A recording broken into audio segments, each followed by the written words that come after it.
ಸರ್ಕಾರದ ಆಶಯ ಇದೆ.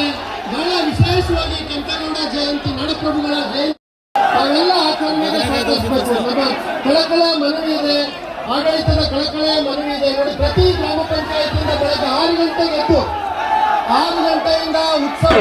ಕುಮಾರಣ್ಣ ಒಬ್ಬ ಶೋಷಿತ ಹುಡುಗನ ಅವಮಾನ ಮಾಡಿದ್ರೆ, ಒಬ್ಬ OBC ಹುಡುಗನ ಅವಮಾನ ಮಾಡಿದ್ರೆ, ಜಿಲ್ಲೆಯಲ್ಲಿ ಶೋಷಿತ ಜಿಲ್ಲೆಯಲ್ಲಿ OBC ಕುಮಾರಣ್ಣ, ನೀನು DK ಅವ್ರನ್ನೂ ಸಹಿಸಲ್ಲ, ಚೆಲ್ವಣ್ಣಿನೂ ಸಹಿಸಲ್ಲ, OBCನೂ ಸಹಿಸಲ್ಲ.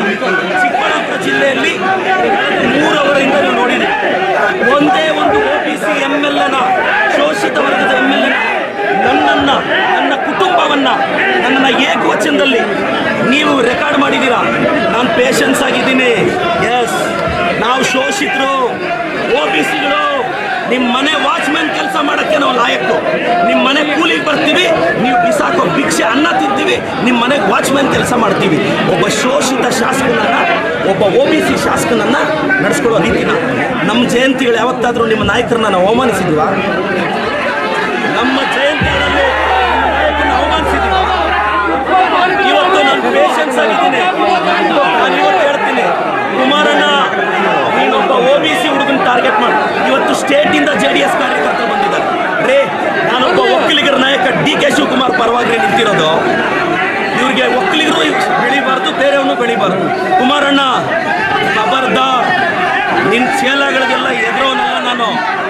ತಾಕತ್ತಿದ್ರೆ ಬಾ, ರವಿಕುಮಾರ್ ಕೈಲಿ ಚಾಲೆಂಜ್ ಮಾಡಿಸೋದಲ್ಲ. ನಿನಗೆ ತಾಕತ್ತಿದ್ರೆ ನೀನು ಬಂದು ನಿಂತ್ಕೋಬೇಕು ಚಿಕ್ಕಬಳ್ಳಾಪುರದಲ್ಲಿ. ಬಾ, ನೋಡೇ ಬಿಡೋಣ ನೀನು ನಾನು ಹೇಳಿ. ನಾನು ನಮ್ಮ ರೈತರಿಗೆ 15 ಸಿಕ್ಕೊಡ್ತೀನಿ. ಕುಮಾರಣ್ಣ, ನಾನು ಮತ್ತೆ ಹೇಳ್ತಾ ಇದ್ದೀನಿ, ನೀವು 1000 ಜನ ಚೇಲಗಳನ್ನ 1000 ಪೇಮೆಂಟ್ ಕೊಟ್ಟು 90 ಕಳಿಸ್ಬಿಟ್ರೆ ಎದುರ್ತೀವ ನಾವು. ನಾನು ಕುಮಾರಣ್ಣ, ನೀವೊಬ್ಬ ಶೋಷಿತ ಹುಡುಗನ ಅವಮಾನ ಮಾಡಿದ್ದು, ಒಬ್ಬ OBC ಹುಡುಗನ ಅವಮಾನ ಮಾಡಿದ್ದು. ಕುಮಾರಣ್ಣ against OBC, JDS against OBC. ನಾನು ಕಳೆದ 2 ಅವರಿಂದ ನನ್ನ ತಾಯಿ ಬಗ್ಗೆ ಕೇಳ್ತಾರೆ ಇವರು, ನನ್ನ ಕುಟುಂಬದ ಬಗ್ಗೆ ಕೇಳ್ತಾರೆ ಇವರು. ನನ್ನ ತಾಯಿ, ನನ್ನ ಕುಟುಂಬ, ನನ್ನ ಶ್ರೀಮತಿ ಬಗ್ಗೆ ಮಾತಾಡ್ತಾರೆ ಎದುರುಗಡೆಯಿಂದ. ಒಬ್ಬ OBC ಅವ್ರ ತಾಯಿ ಅಷ್ಟು ಕೀಳ ನಿಮಗೆ? ಒಬ್ಬ ಅಹಿಂದ ಹುಡುಗನ ತಾಯಿ ಅಂದರೆ ಕೀಳ ನಿಮಗೆ? ಒಬ್ಬ ಅಹಿಂದ ಹುಡುಗನ ತಾಯಿನ ನೀಚವಾಗಿ ಮಾತಾಡಿದ್ರು, ಒಬ್ಬ ಅಹಿಂದ ಹುಡುಗನ ಕುಟುಂಬದ ಬಗ್ಗೆ ನೀಚವಾಗಿ ಮಾತಾಡಿದ್ರು. ಕುಮಾರಣ್ಣ, ಖಬರ್ದಾರ್, ಕುಚ್ ಭಿ ನಹೀ ಕರ್ ಸಕ್ತಾ ಹೈ.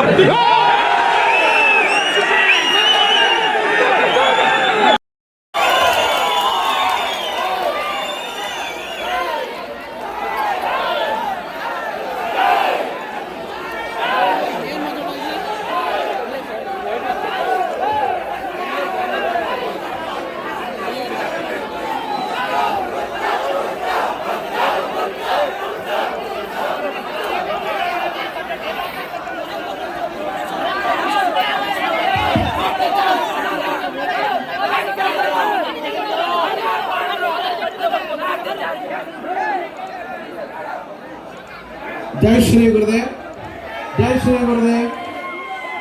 ಒಂದು ನಿಮಿಷ.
ಇರೋಣ ಒಂದು ನಿಮಿಷ.